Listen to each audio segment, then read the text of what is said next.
Okay. Ate jjukira ekirime kikyali ku test.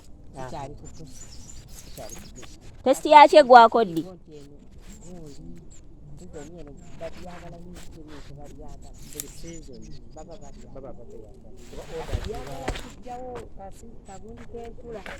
Katale akatale si keekamu ak'entula keekantulwa nedda byanjawulo byanjawulo nga bwolaba kamulali hot pepper nekiri kati byanjawulo bino byanjawulo ku ntula naye kati nga bw'oŋŋamba nti eva kabeerawo kati nga bw'olaba hot pepper waliwo wabeerera ng'ali ku dimandi y'amaanyi ate ne wabeerawo kiri emabegaawo kiri abadde nga bamwagala nnyo naye kati waliwo kati demand ejjanga mostly dry season.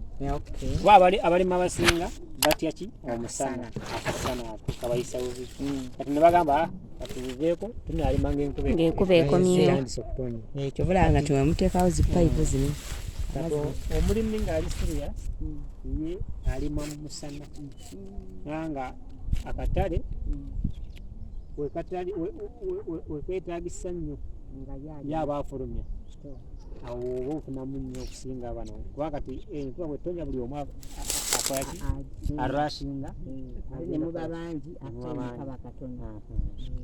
Kale ekimuli kino kiriko olwa brown bwekiti yenkula yakyo eno effect yeddagala bakuddeko eddagala nga lingi tekirina effect just kijja kutereera kiddemu kisooke white nga kali kino kinadda ku kifaana kikaata wango tebafuuyirawo kino eno variety endala naye bagitwala naye kati eno twabivaako bino biri overmature overmatured kati tebirina bwe bikosa bino birala byemukyanugako emukyalabirira bino byanjawulo n'ebiri eno ngayinza okisanga katale nakiyita entula era anti kati ne testi yeeno ntula naye yekaawamu bit more sour.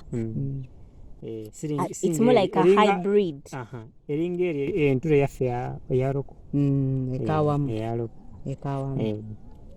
ekawamu fertilizers n'entula enjeru nazo sigundi nnyo ate ezo osobola nozirira oziwoomerera ekikula kyazo kati kano ko mwakavaako kali abandoned ebino twabivaako ndawo obirabaawo twabivaako nabyo byali bigenda naye kati kyekyabaleetera bivaako kati temunaba harvestingako ku kirime kino ekipya kino tubadde tukyharvestinga nga kigenda era ne last week twaharvestinga ne bigenda we do harvest naye birabika bulungi ate ekirungi kyekirime kino tekitya musana it is tolerant naye alwanyisaako omusana tekitya musana wakati mudde gwomusana bino byatya nnyo omusana naye bino wasanga kati bino bw'oba osimba oteekako kigimusa ki ekiyinza okubyanguya kati wano ffe twakozesa kalimbo w'enkoko enzungu oba it doesn't matter ez'amagi layers oba any kind of kalimbo tusobola okukola twasooka ne tusimba bino bwe twamala netwapplying mwapplyingako kalimbo w'enkoko nemubikka nga already ekiri transplanted in the garden already mubatadde mu kinnya ne ku mabbali ne bateeka kyova olaba nti kireeta ekibala ekinene so you apply once toyongerako oteekako once oba okomawo as need osobola okuyisaako ebbanga nga like 2 months or 1 engeri gyekiba kirabikamu ekidimandinga fertilizer omulala osobola oteekamu oyo manure oba n'okozesa artificial.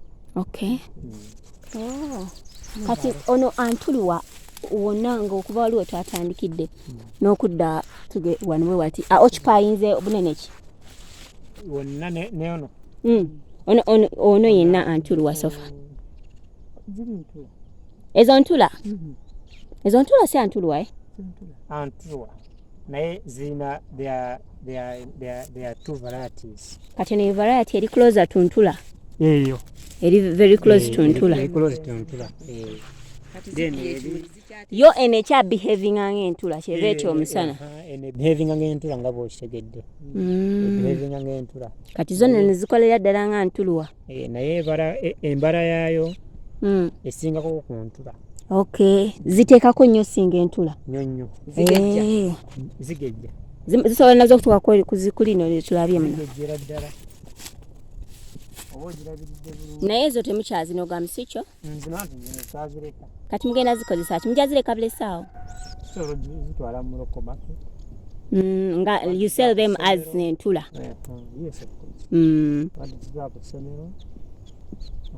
muyina essomero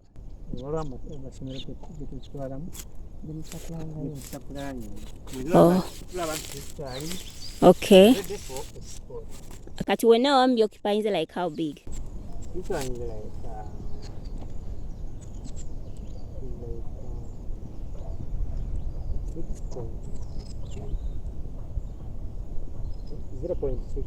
0.6. A bit, it's more than a half acre. Yes.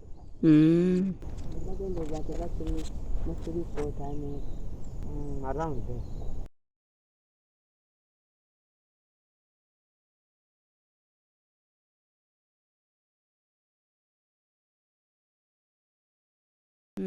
Kati eno taapu plani y'amazzi eyo mazzi ago mazzi already ekola tugenda kuinstolinga mu sprinkler wala wejje mukutu gyobadde olaba ekkirabwe kati neba main kati tegeza muno mugenda kubasobola okukuba ne zimalayo wali zikkirira wano neeri nga bwolabye nga zisobola okukola okufuuyira ennimiro nonna wano wonna ennimiro yammwe egenda paka eri ku bitooke n'ebiisa wali obunene bonna bonna ennimiro nga zonna projects eziriko wenkana ki obunene anti waliwo projects ezitali wano naye kati wano waliwo kino kirime kyokka wano waliwo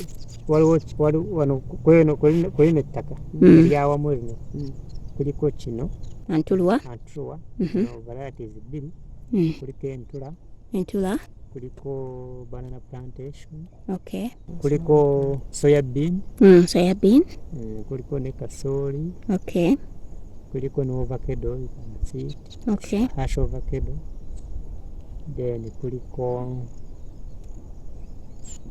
wano wenyini kuliko n'ebijanjaalo.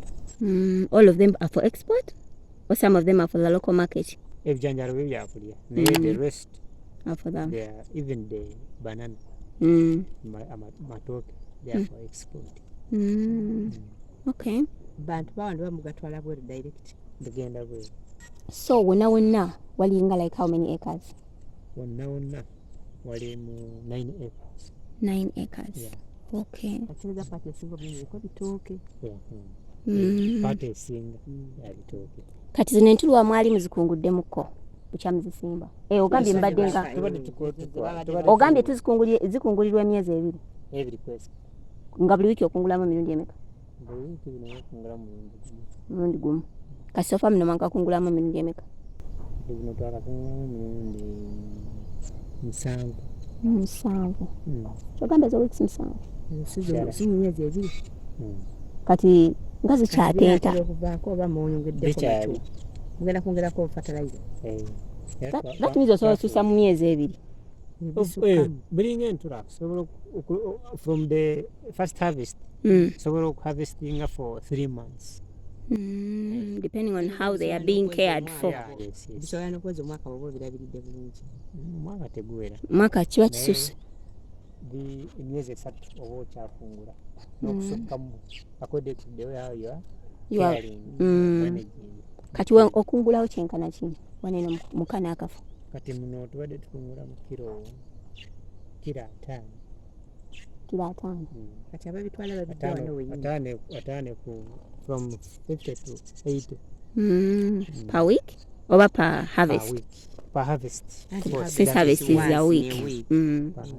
Okay. So when you harvest them, mubi parking and bitwala ku pack house oba aba pack house babyenonera eno ku nnimiro? Kisinziira company. Waliwo companies ezibinona ku nnimiro ate waliwo wetukola delivery ababitwala tubitwala eri ku pack. Okay, wembituuse era nabo ne babisortinga. Era kati wano tukola farm sorting, then there ne bakola final sorting. Okay. That means I'm supplying a companies ezenjawulo, not just one company.